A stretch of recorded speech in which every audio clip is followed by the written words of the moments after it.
Rasul sholat tahajud nggak ngebangunin Aisyah di sebelah. Waktu itu pas Nabi lagi ruku, Nabi lagi sujud, di tubuh Nabi itu kayak kedengaran ada suara tulang patah atau tulang kegesek gitu. Aisyah bangun, astagfirullahaladzim, Nabi kenapa kok kayak ada suara tulang gitu di tubuh beliau, kayak orang lagi patah tulang kan, truk gitu. Nabi sujud bunyi, Nabi ruku bunyi. Akhirnya Aisyah kasihan sama Nabi, diusap-usap di sebelah Nabi gitu. Nabi lagi sholat diusap-usap. Begitu Nabi beres salat, Nabi menghadap, assalamualaikum. Ada Aisyah di sebelah. Itu tuh bedanya sholat berdua sama sendiri. Pernah sholat ditungguin pasangan? Sholat tahajud ditungguin pasangan. Dia duduk di sebelah.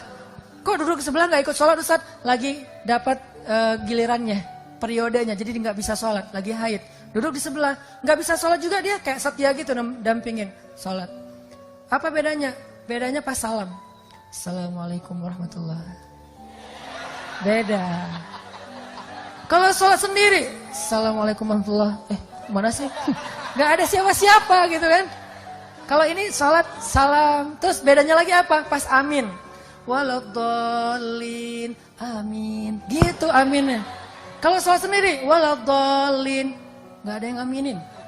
Atau kalau ada pun suaranya, amin. Kan ngeri.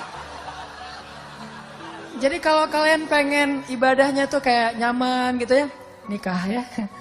Balik lagi tadi ya. Jadi salah satu di antara ciptaan Allah yang kalau dilihat itu berpahala dan kayak gampang banget bapernya, lihat mantan.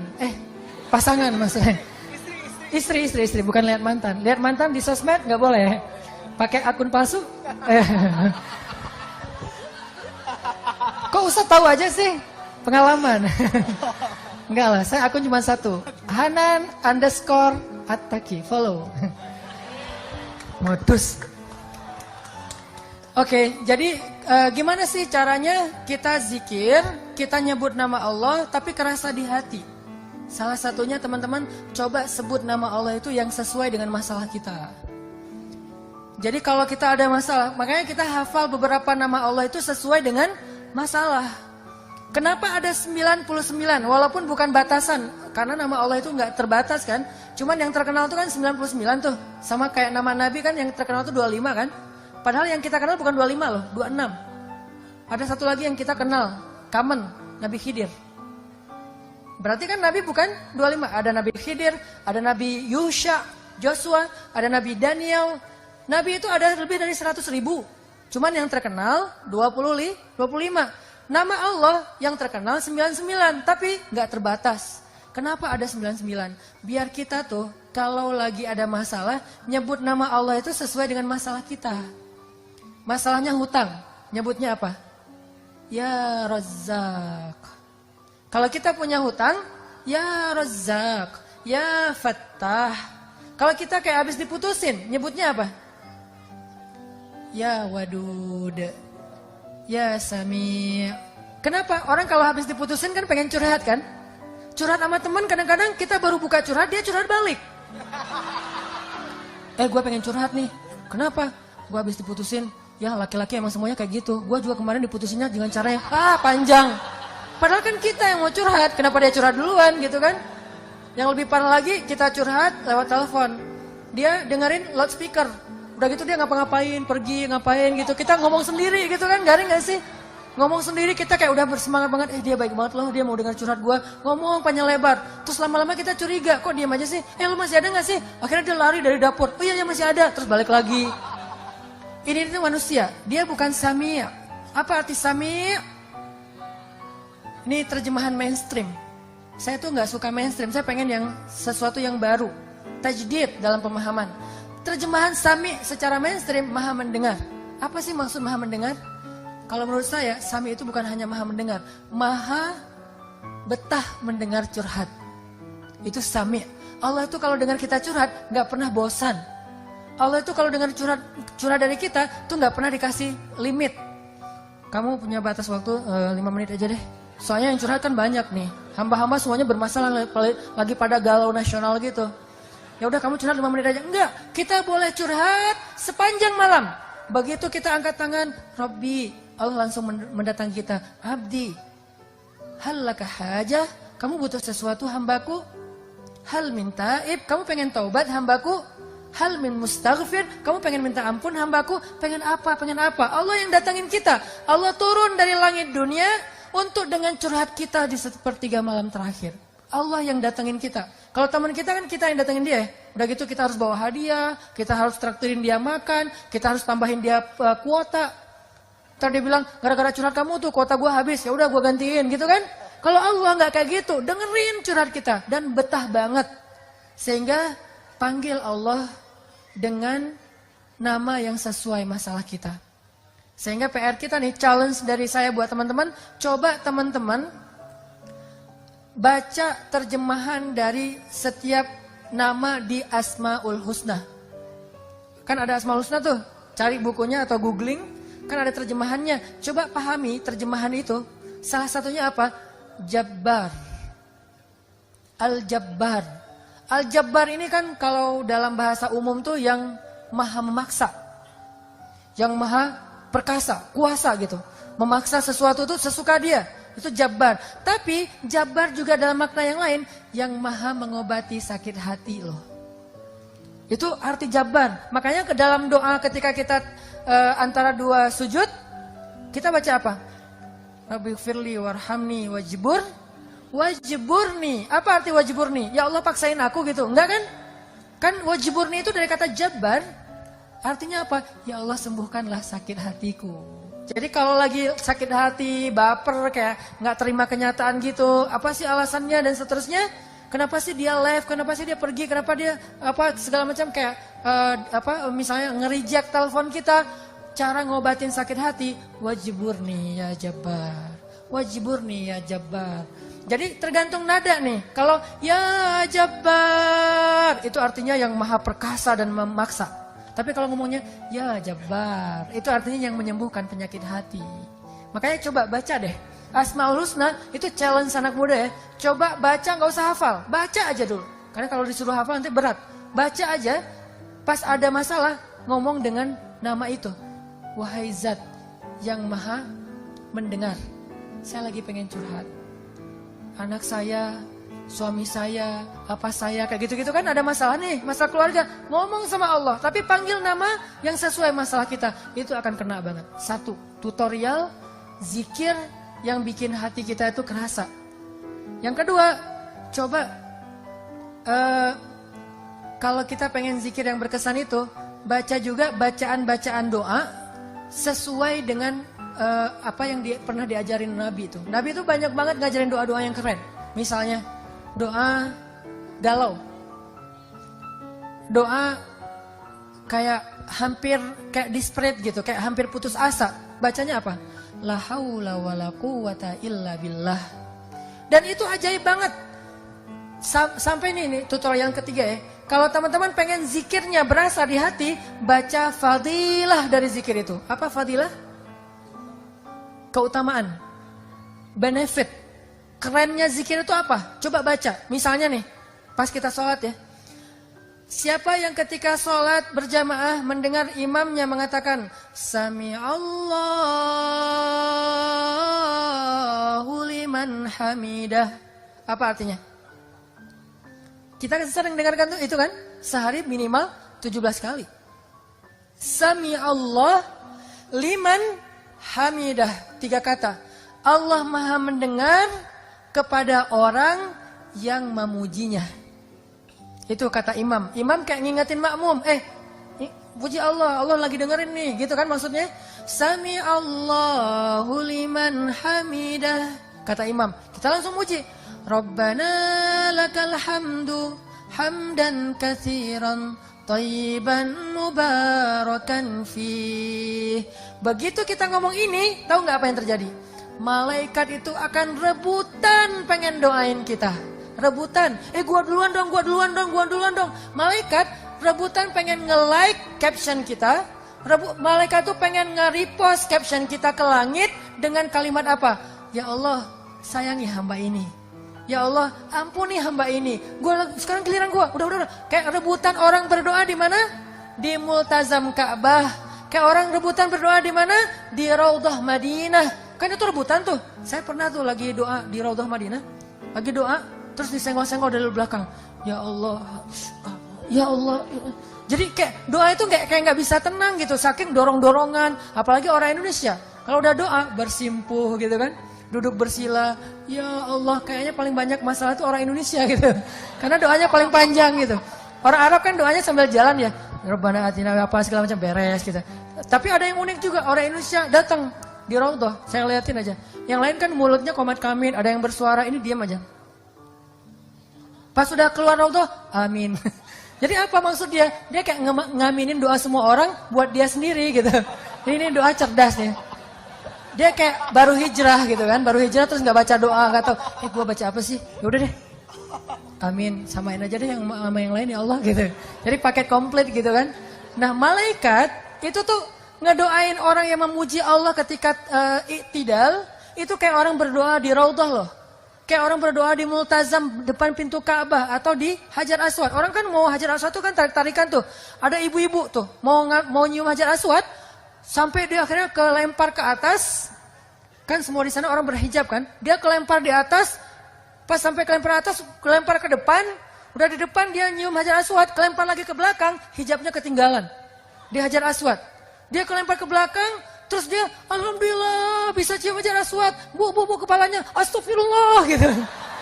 Ini nih hebohnya orang pengen apa?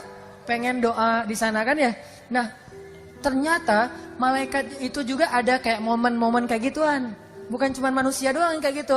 Kita pernah kayak gitu di pas umroh dan haji. Malaikat juga pernah. Kapan? Salah satu momen malaikat rebutan berdoa itu adalah ketika Sami Allahu liman hamidah. Kita di belakang, Rabbana lakal hamd, hamdan katsiran tayyiban mubarakan fi. Itu malaikat rebutan pengen doain kita.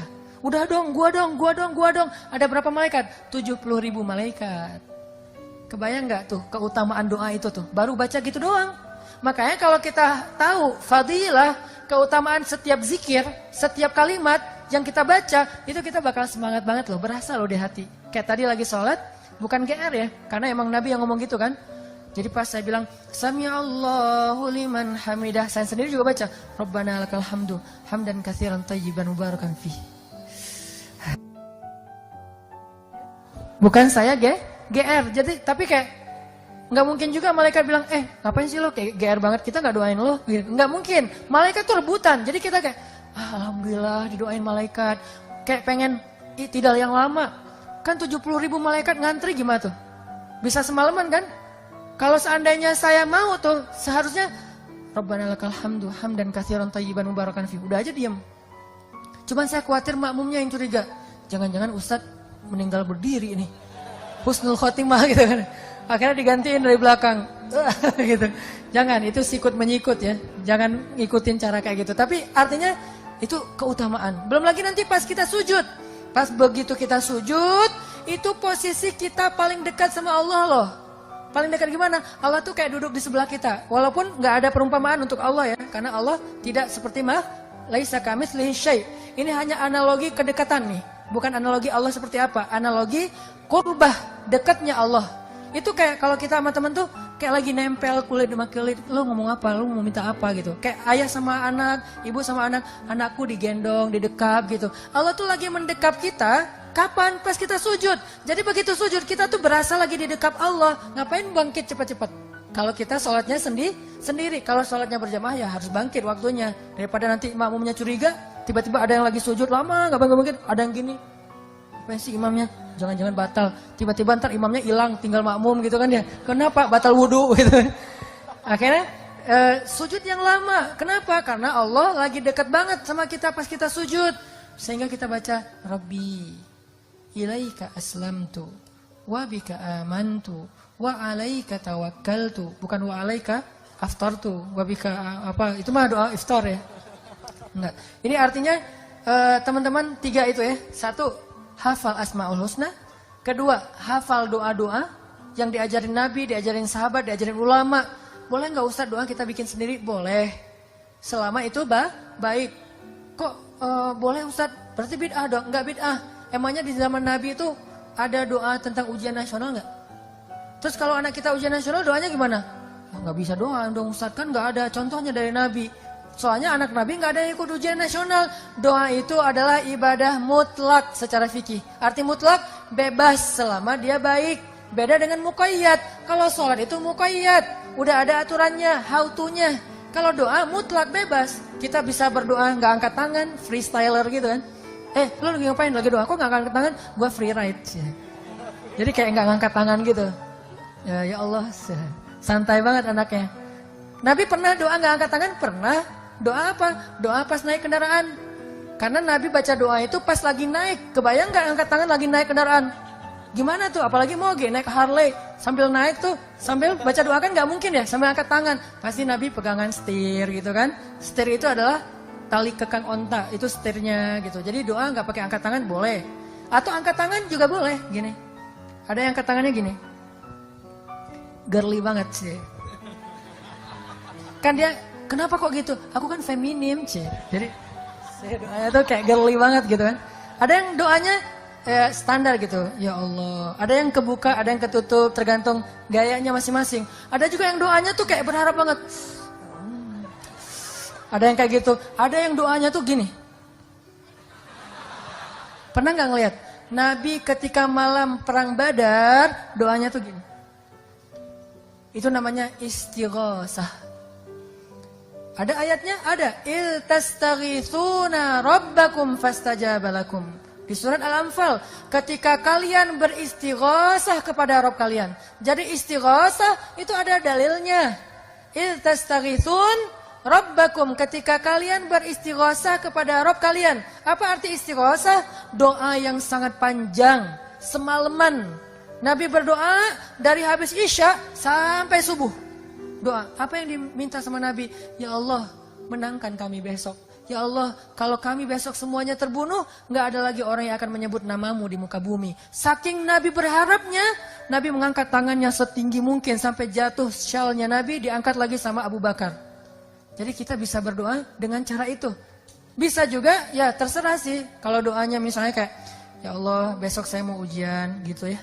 Ya Allah, saya mau kerja. Kalau udah kayak gini, jodoh. Ya Allah. Nah, yang paling tinggi itu bab jodoh ya.